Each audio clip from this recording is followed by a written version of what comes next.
Hey, so I want to talk about a lot of things. It's so much going on. I feel like I don't even know where to start, but I think you just got to simply start. So I want to talk about the police brutality that's going on right now, the training that they've had. I almost feel like this is what they've been trained for. So what I'm seeing and what I'm witnessing, I'm wondering why everybody's not talking about it, because I know everybody's not seeing it. It's being blocked out, is being deleted. They are elevating these protesters. I watched it from beginning to end on a live stream where it was a very peaceful protest, and what they did was wait to the very end, then funnel them into a situation where they were telling them that they wanted them to leave, but they had cops on all sides telling them no, they couldn't actually get out. So they pretended like they wanted them to leave, but did not allow them to leave. Just luckily there was a lady with a bullhorn, and she took to the bullhorn and she talked to the officers personally. We're not sure which way to go out, and we can go from each side. This one is telling us we can't go out, and so they were communicating. They were united and working together. That is why that situation went the way that it did. If it had been chaotic and disconnected and not united as it was, I do think that that would have been a situation gone way worse than what it did.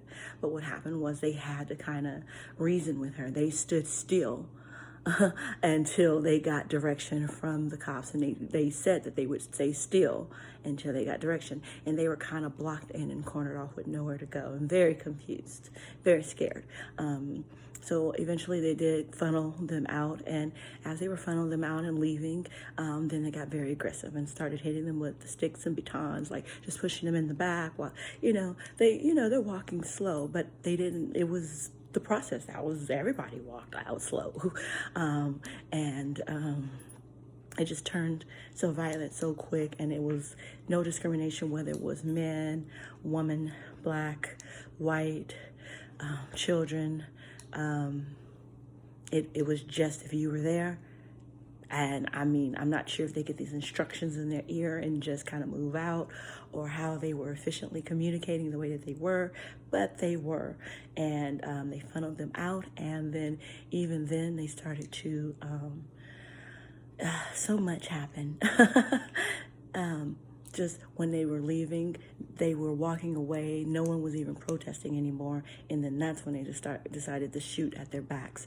They had previously already shot at them face on, telling them that now their protests had been unlawful and that they needed to move. And this was at the Grove, very close to Beverly Hills, and it looked like they didn't want to go too far into Beverly Hills.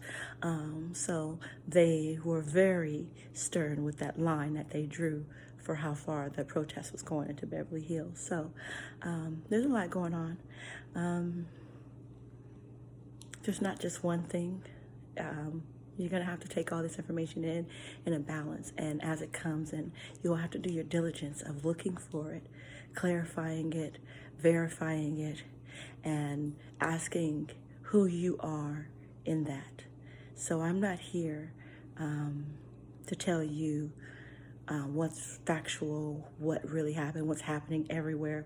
I'm just here to tell you what I witnessed and what I saw. And it was just by chance. And I know that those videos were posted by the person and then immediately were taken down, and I can no longer view them. And I know that other people have links that they got before they were taken down, to where that link still works and they can still see it, but it's not posted for the public, I don't believe. And I did take a picture and screenshot of that, but there's a lot going on, and you will not be able to look this information in present day at just face value anymore. We will have to unite. We will have to educate. We will have to research. We will have to defend. We will have to communicate. We will have to organize. I mean, organize. Like, I cannot stress that enough. I'm way over 2 minutes, so I'm going to just say, be careful out there. And I want to say this to every cop. It's not too late to choose differently. to stand up for what you signed up for, to be the cop you thought you were signing up for, to be the cop that you want to be today. It's not too late. This is the time to reform everything. They are only powerful because you carry out the duties. No one's asking you to give up your bread and butter, but we're asking you to find your place in what's happening. And you choose who you are, not your badge, not your uniform, not that promise, because it's not being served anyway. I promise you, this is the time that we can change everything about America. Where are our leaders? Rise up. We need you right now. Rise up. Give us instructions, give us guidance, give us factual, up-to-date information. Let us know actionable steps to do, who to talk to. Make it easy. And I know everybody can't do that, but I'm saying there are 1,000 amazing leaders out there. Let's organize. Let's connect. Let's unite. This is the time. Because if they go to war, it's not pretty on either end. War will not be pretty on either end. Not the cop, not the citizens, not racism, not America. More bloodshed will be lost. I put up a quote today that I wondered what would have been different in these last few days if the cops would have showed up with candles, signs, really served and protect like they swore to do. What really would have happened? It would have spoke volumes. It's too bad that we're here, but we're here. And we are more than capable of dealing with this. We just have to deal with it and not let it deal with us. Not take what they put out there for us, because they're not going to give us what we deserve. So look for what you need to find, what actionable steps you need to do. Try to find the truth. Get a viable source. I like the easy one. Start with Sean King.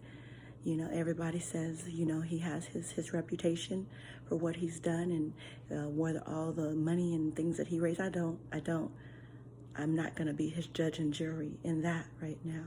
But I am confident in what he does do well, and that is present factual information out to the public by the masses, and has helped thousands of injustices over this time period.